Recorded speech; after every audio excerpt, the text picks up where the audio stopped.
आरपीपीएस educational point में कक्षा 10 के विद्यार्थियों का एक बार फिर से स्वागत है। मैं विजय यादव कक्षा 10 की केमिस्ट्री से संबंधित 5वां अध्याय जिसका नाम है तत्वों का वर्गीकरण उसको लेकर आया हूँ। आज आप लोग तत्वों का वर्गीकरण पढ़ेंगे, उसमें कई सिद्धांत हैं, कई नियम हैं, इन सब चीज़ों के बारे में इस वीडियो में जानकारी दी जाएगी। तो सबसे पहले हम बात करेंगे कि वर्गीकरण क्या होता है। तो वर्गीकरण की जो परिभाषा है वो शुरू से ही आज चाहे वो जीवों के बारे में वर्गीकरण किया गया अकॉर्डिंग टू बायोलॉजी में, अगर आप ध्यान दीजिएगा तो उसमें भी वर्गीकरण चीज़ें हैं कि जीवों को उनके कार्यकी के आधार पर, उनकी संरचना के आधार पर अलग अलग समूहों में बांटा गया है, उसे जो है वर्गीकरण कहते हैं, क्लासिफिकेशन कहते हैं। अकॉर्डिंग टू बायोलॉजी को टैक्सोनॉमी भी कहते हैं। लेकिन यहाँ पर हमको क्लासिफिकेशन तत्वों का करना, जो कि आपकी केमिस्ट्री है, वजह से तत्वों को उनके विशेष गुणों के आधार पर अलग अलग समूहों में बांटना जिससे उनकी पहचान हो सके, उसे क्या है, वर्गीकरण कहते हैं। एक बार फिर से परिभाषा सुनेगा। तत्वों को उनके विशेष गुणों के आधार पर, चाहे वो भौतिक गुण हो चाहे उनके रासायनिक गुण हो, उनके ही गुणों के ही आधार पर अलग अलग समूहों में बांटने की क्रिया जो है वो वर्गीकरण कहलाती है। फिर इसके बाद चूंकि प्राचीन समय में बहुत ही कम मात्रा में तत्व थे, तो उनका विभाजन कह सकते हैं या फिर कह सकते हैं आप उनका जो वर्गीकरण है वो बहुत सरलतम विधियों से या फिर अपेक्षाकृत बहुत ही सरलतम विधियों से आधुनिक समय के अनुसार जो है देखा जाता था। चूंकि वर्तमान समय में अब 118 तत्व की खोज हो चुकी है, जिसमें से आप कह सकते हैं लगभग 24 तत्व संश्लेषित हैं, बाकी जो है 92 तत्व या फिर कह सकते हैं आप तत्वों की जो खोज है वो नेचुरलिटी है या फिर कह सकते हैं प्राकृतिक है। तो अब 118 तत्वों को उनके विशेष गुणों के आधार पर बांटने की जो प्रक्रिया है वो प्राचीनतम वर्गीकरण से बहुत ही हटके है। तो सबसे पहले कुछ वैज्ञानिकों ने वर्गीकरण से संबंधित कुछ नियम दिए थे, जिसमें सबसे पहला आता था कि धातु और अधातु में विभाजन। देखिए प्राचीनतम विधियां जो है उसमें आप ध्यान देंगे तो सबसे पहला है धातु एवं अधातु में विभाजन। फिर इसके बाद अगर आप ध्यान देंगे प्राउड की परिकल्पना, एक वैज्ञानिक है, प्राउड की परिकल्पना। फिर इसके बाद डॉबेराइनर, कहीं पर डोबरनियर भी इसको लिखा हुआ मिल जाएगा, डोबेराइनर का त्रिक नियम। फिर आगे आप ध्यान देंगे चौथा जो है न्यूलैंड का अष्टक नियम। फिर पांचवा जो है मेंडलीव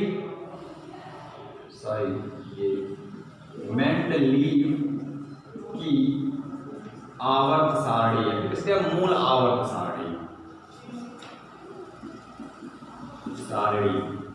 फिर इसके बाद संशोधित आवर्त सारणी, संशोधित आवर्त सारणी। और सबसे लास्ट में है दीर्घाकार आवर्त सारणी।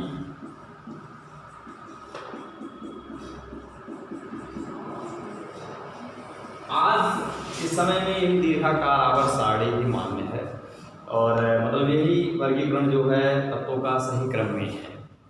बहरहाल इसमें भी कुछ त्रुटियां हैं, लेकिन इसके अतिरिक्त अभी कोई नया कोई मॉडल नहीं आया है, इसलिए अभी तक किसी को जो है पढ़ाया जाता है, समझाया जाता है। तो सबसे पहले हम बात करेंगे, देखिएगा तत्वों के वर्गीकरण में इतनी चीजें हैं आप लोगों को पढ़ना है। सबसे पहले पहला वर्गीकरण, सबसे पहला जो तत्वों का था वो धातु में विभाजन किया गया था।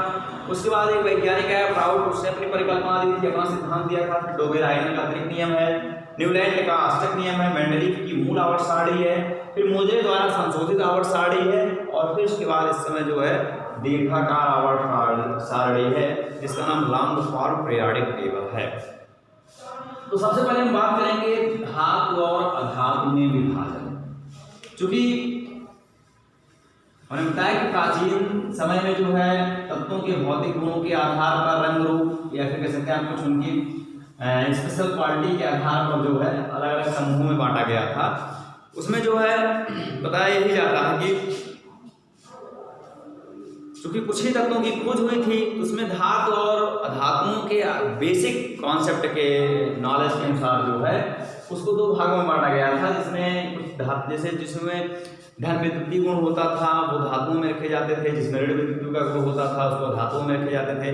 कुछ तत्व ऐसे भी मिलते थे जिसमें दोनों के लक्षण मिलते थे तो उनको उन्होंने उपधातुओं में रख दिया था, तो कह सकते हैं मेटलॉइड में रख दिया गया था। तो लेकिन ये सब केवल फिजिकल बेसिक थे, कह सकते हैं आप भौतिक गुणों के आधार पर विभाजन हुआ था। उसके बाद सबसे पहला जो वैज्ञानिक आया प्राउड की परिकल्पना, यहाँ पर दूसरा कह सकते हैं आप है दूसरा प्राउड की परिकल्पना, ये कह सकते हैं आप प्राउड हाइपोथेसिस या फिर hypothesis of proud, hypothesis of proud, PROUD।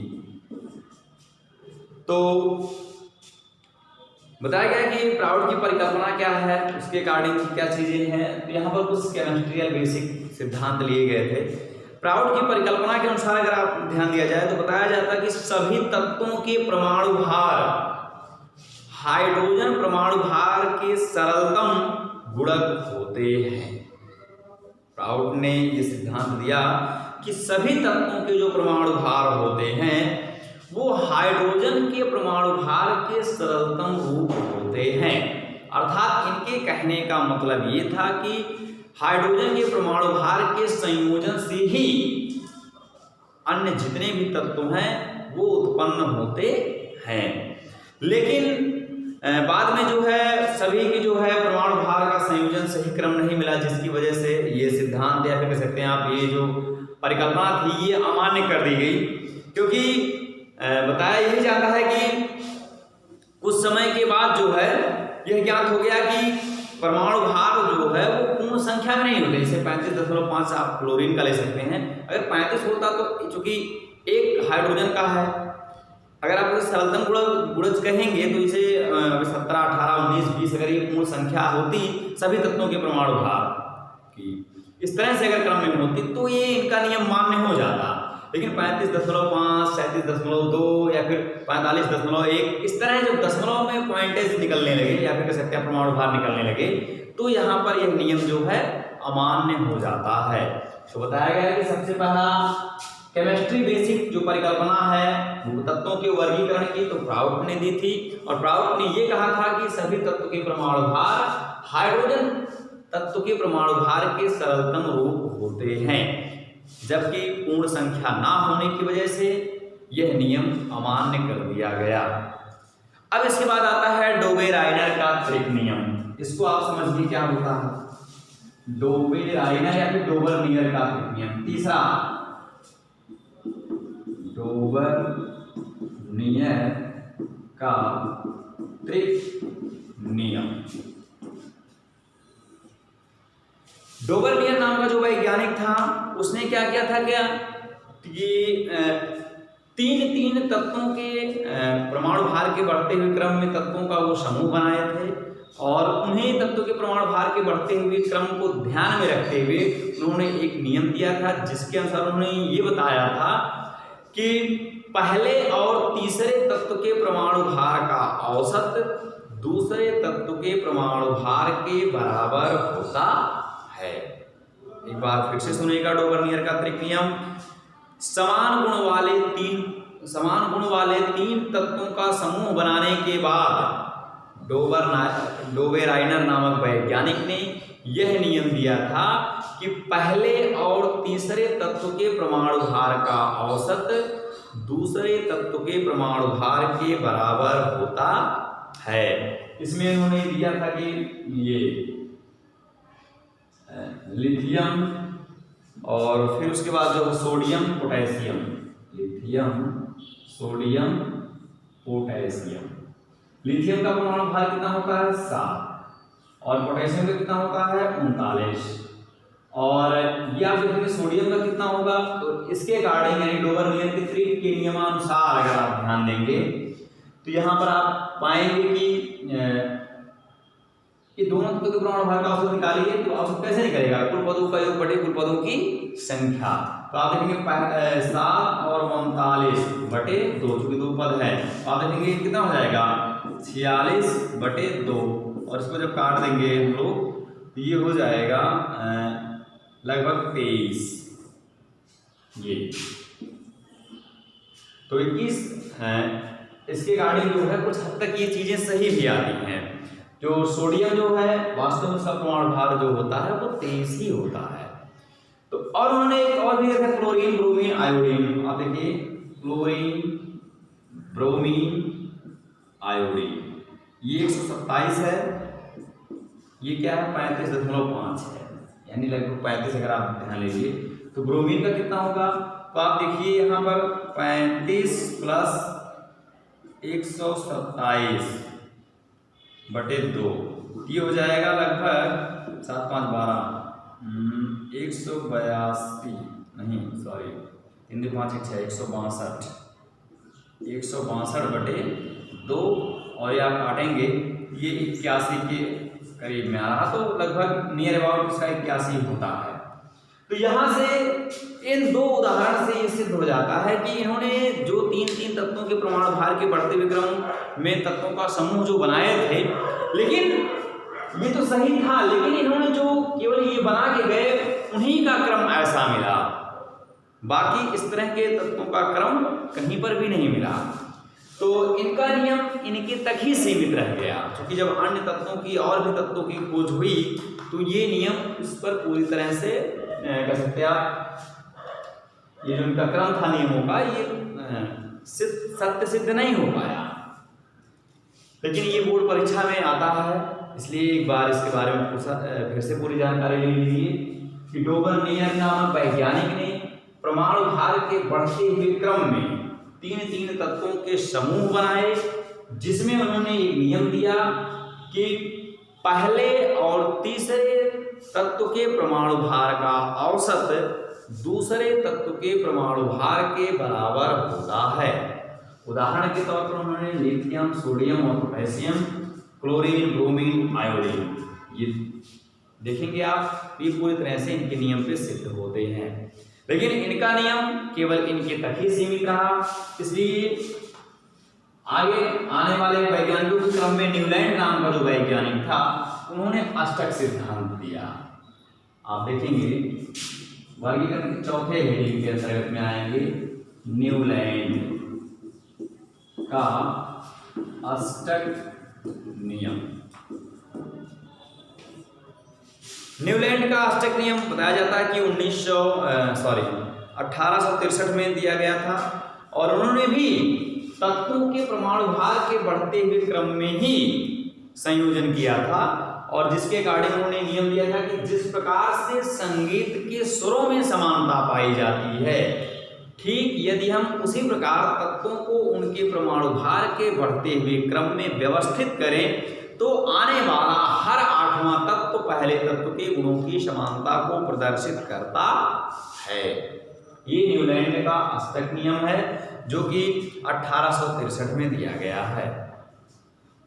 एक बार फिर से सुनिएगा इनका नियम कि जिस प्रकार से संगीत के स्वरों में समानता पाई जाती है, ठीक यदि हम तत्वों को उनके परमाणु भार के बढ़ते हुए क्रम में व्यवस्थित करें तो आने वाला हर 8वां तत्व पहले तत्व के गुणों की समानता को प्रदर्शित करता है। तो आप उदाहरण के तौर पे देखिएगा सा रे ग म प ध नि। आप देखिए ये संगीत के सातों स्वर हैं, सा रे ग म प ध नि, फिर वापस आ जाएंगे आप, फिर सामने आ जाएंगे। इसी प्रकार इन्होंने ऐसे भी बनाया था lithium, beryllium, boron, carbon, nitrogen, oxygen, chlorine, फिर sodium, magnesium, aluminium, silicon, phosphorus, sulphur, chlorine, potassium और कैल्शियम। यहाँ तक इनका नियम यानी कि लगभग 20 परमाणु क्रमांक तक जो है न्यूलैंड का अष्टक नियम सिद्ध होता है, लेकिन इसके बाद जो है यह भी नियम असत्य सिद्ध हो जाता है। आप देखिए मैंने कहा सा रे गा मा पा धा नी सा, तो इसी प्रकार देखेंगे आप lithium, beryllium, boron, carbon, nitrogen, oxygen, fluorine, यहाँ तक 7 आया। जैसे 8वां आया जैसे फिर सोडियम जो लिथियम का गुण है वही सोडियम का गुण भी होता है। फिर आप देखेंगे यहाँ देखेंगे फिर 7 लेकर आएंगे, 8वां जो आ जाएगा फिर पोटेशियम। तो इस प्रकार से जो है आने वाला हर 8वां तत्व तो पहले तत्व के गुणों की समानता को प्रदर्शित कर रहा है, लेकिन यह केवल परमाणु क्रमांक 20 तक ही मान्य हुआ। और फिर इसके बाद अगर आप ध्यान दीजिए आने वाला मेंडलीफ आवर्त सारणी है और संशोधित आवर्त सारणी है, दीर्घाकार आवर्त सारणी है। आज की वीडियो में इतना ही, फिर मिलेंगे अगली वीडियो के साथ, तब तक के लिए जय हिंद।